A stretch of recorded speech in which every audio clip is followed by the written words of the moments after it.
When I was a kid, my grandma used to tell me stories about how she would have her feet really tightly bound. Every night, her parents would wrap up her feet in these really tight cloth straps in order to make her feet sort of dainty and pretty. She hated it, but she believed that was what gave her value. This might sound really, really strange to most of you. In fact, looking at my channel's demographics, this will be really, really weird, a really odd thing to hear for 99% of you. But in Malaysia, which is where she was from, that was really common practice. Girls would have their feet bound.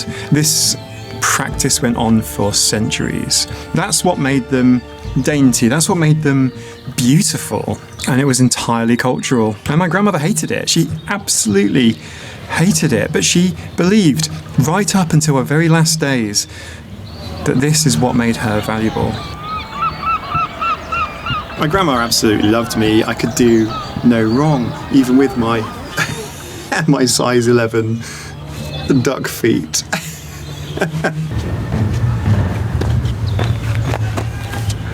If you're a high-masking, late-identified diagnosed autistic adult, I bet you know what I'm talking about. You've been doing exactly the same thing as my grandmother, except instead of binding her feet, you've been binding your brain.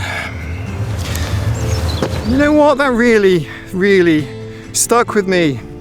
Because even though I haven't had my feet bound, I have spent years and years just trying to shrink and hide parts of myself. You know?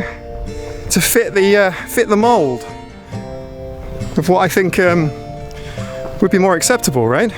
You know all about it. Hiding your autistic traits, for example. Trying desperately to fit in, to not arouse suspicion, like a man in public with a big camera on a stick. But still, you get it. But what about internalized ableism? What even is ableism? Do you know what? It's starting to rain. Let's get back to the studio. Hey friends, I'm Mike, a late identified autistic adult, and recently the subject of internalized ableism came up on my community Discord, the Scratching Post. Thanks for raising it, Charlie. We'll define our terms first, just so that we're on the same page at the start. Ableism is discrimination and social prejudice against people with disabilities or those who are perceived to have disabilities. It's based on the belief that typical abilities are superior and that people with disabilities need to be fixed or cannot live fulfilling lives. It becomes internalised, not like that, you dirty people, but it occurs when people with disabilities absorb and accept these negative attitudes about themselves. In the context of autism, ableism often manifests as viewing autistic traits as inherently negative, assuming all autistic people need to be cured, or believing that autistic people can only be valuable if they can mask their traits to appear more neurotypical, or if their traits are beneficial for society. And therefore, those ones are okay, those can be allowed. A quiet room, don't let them see the sun. Internalised ableism isn't always about hating being autistic. Sometimes it's the quiet shame of not fitting what other people expect from you, or what you yourself expect autism to look like. It could show up in thoughts like, I'm not autistic enough, or I shouldn't speak because I might be speaking over level 3 autistics, or I can make eye contact if I try, so maybe I'm faking being autistic. For me, most of these thoughts came after my diagnosis. They're not facts, by the way, they're just opinions, and they're the result of years of cultural messaging, stereotypes, expectations, peer pressure, and bullying. It can make you feel like you have to justify your struggles or perform a certain kind of autism just to be taken seriously. From my point of view on YouTube, sometimes people leave comments on my videos saying that they don't think I'm autistic because I don't have intellectual disabilities and therefore couldn't possibly be autistic in their minds. Sometimes they'll even say I'm successful or cool, the implication being that you can't possibly be interesting or smart or accomplished and autistic. Oh no. In their minds, to be autistic is to be, quote, low functioning, and to have low self-worth. If it isn't obvious by now, autism isn't a spectrum from low functioning to high functioning, and calling people low functioning implies that they have nothing going on upstairs, and those who are high functioning as just breezing through life, having absolutely no challenges at all. Maybe they're working in a STEM career. Oh, aren't those ones so clever? That sort of thing. I've also had people tell me that I can't be autistic because I'm not performing my autistic behaviours for my audience in my videos the way that they would like. As though they'd clicked on my channel and I dared to break their expectations about what autism looks like for me. What did they expect to see? A dancing steam train performing an autism? On the other hand, in my personal life, people who have said that I'm high functioning have, to my mind, meant well. It's a misunderstanding. It's not actually anyone's fault. Does that make sense? Like, I've been on YouTube now for a year and a half. I've made 88 of these long form videos, way more than that in live streams. And the fact is, I'm not even halfway done talking about autism subjects. How do we expect people to understand when it's not their interest, right? Or they're not that interested in autism. But the reality is that these labels, high functioning, low functioning, they are oversimplifications that do way more harm than good. They make us question our own experiences and needs and create artificial divisions in our community. What we need is acceptance of the full diversity of autistic experiences. Every autistic person's support needs are different. They're all varied. If you've met one autistic person, you've met one autistic person. For you formally diagnosed folks in the United States, you aren't just a number from 1 to 3. Your support needs will change depending on the context that you're in. We need to recognise that being autistic is not about meeting a checklist of stereotypes. It's about how our brains are wired and how we process the world and how we navigate through it. Maybe it makes you feel like you have to constantly justify yourself or have to perform a certain kind of autism just to be taken seriously. It creates an impossible standard where you're always too much or you're always not enough. You end up measuring yourself against neurotypical expectations and autistic stereotypes, and either way, you're gonna lose. So let's talk about those stereotypes that we all know from TVs and movies. Remember Rain Man? For years, that was many people's only reference point for autism. 246 total. Brilliant at counting cards, socially disconnected, and apparently all autistic people are savants. And we have Sheldon Cooper from The Big Bang Theory, the socially awkward genius who... You're in my spot. ...needs everything to be just so. No, that's where I sit. He's a walking, talking stereotype. And these portrayals, whilst memorable, but they have created a narrow, often harmful stereotype of what autism should look like. They've led many people to believe that unless you're a mathematical genius who can't understand sarcasm, then you're not really autistic. This has especially impacted how autistic women, people of colour, and those who don't fit the classic presentation are perceived and validated. If my grandmother's worth was measured by how small her feet could be, why should our worth be measured by how well we fit a stereotype as autistic people?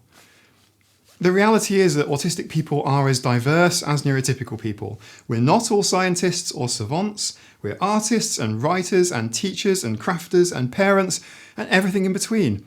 Some of us are good at maths, others of us aren't. Some struggle with eye contact in Western cultures, others don't. These stereotypes don't just affect how others see us, they affect how we see ourselves. Right, I'm going to go and sit by the sea for a bit. Let's go sit by the sea and have some chips. I'm hungry. Anyone else? Let's go get some chips. Except there's no fish. There's just chips and peas. And they're all touching. And you've got to eat it before the seagulls arrive. That's the only other thing. Seagull pressure. So how do we start unlearning this? How do we stop turning that pressure inwards? And I'm still on the path of realising that much of these messages that I've taken to heart, they're not actually my own ideas. They're all someone else's voice, just repeated so often that I thought it was my own.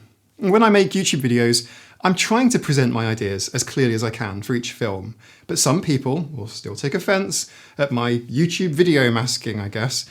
It's as though I've personally insulted them or their autistic child. Maybe I'm not stimming enough for them. I'm stimming too much. I'm not like their 5-year-old autistic nephew. They do write these things in my comment section. And they are right, by the way. I'm not like their autistic nephew. I'm a 43-year-old autistic man, not a preschooler. That's not my problem, it's theirs. And in the same way, I hope that you never need to feel like you're some sort of theatre kid performing the role of Mr. Autism in the Christmas panto. If you need permission to tell people it's none of their business, well, you have that from me. And that doesn't mean that I've got it all figured out, but it does mean that I've started to notice when I'm holding myself to an impossible standard. And I'm starting to meet that with curiosity. Maybe I can make a YouTube video out of it instead of judgment. If you can talk to other autistic people, I can't begin to tell you how amazing it is to have a neuro-affirming community of mostly autistic people to share experiences with. It feels like being so much less alone. If you're feeling academic, there are articles on ableism that I've listed in the description if you want to continue reading on this topic. It's more qualitative than quantitative. Ableism is difficult to measure scientifically, but the sources I've used are there in the description, so definitely check them out. Imposter syndrome is a really tough thing to deal with when you've internalized these messages. Most autistic people I know struggle with imposter syndrome in one way or another. In fact, check out this YouTube community poll on the subject. It's pretty conclusive, don't you think? Maybe it's wondering if you aren't autistic enough, or if you're too successful to be autistic, or if you're just imagining all your struggles. Imposter syndrome isn't a formal mental health category. It's not something that can be assessed, and you can't get a diagnosis of imposter syndrome, but that doesn't mean that the effects aren't real and it's like a useful term. I've felt imposter syndrome in my work constantly.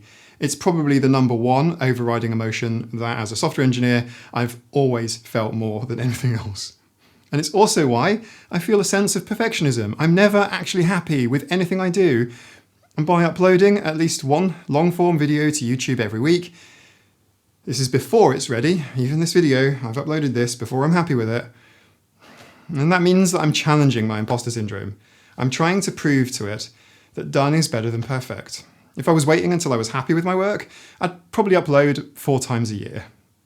With respect to autism content, I'm getting much more familiar with the invalidation and the negativity and the excuses that get thrown at me with each video that I make. And at this point, it honestly feels like I'm farming them. You don't need to prove your autism to anyone, and you don't need to disclose or discuss your challenges or disabilities with anyone unless you want to. Disclosure is a deeply personal thing. You can't ever take it back. It's a one-way street. And anyone you speak to, it should be done intentionally with purpose. You should have considered it. What matters more than any of that is understanding yourself better and finding the support that you need. Shall I make a dedicated video on imposter syndrome? Drop your favourite emoji in the comments and let me know. A couple of weeks ago, I talked about anxiety and why the environment around you makes more of a difference than you might expect. Give that one a watch next. Give it a watch next. Bye.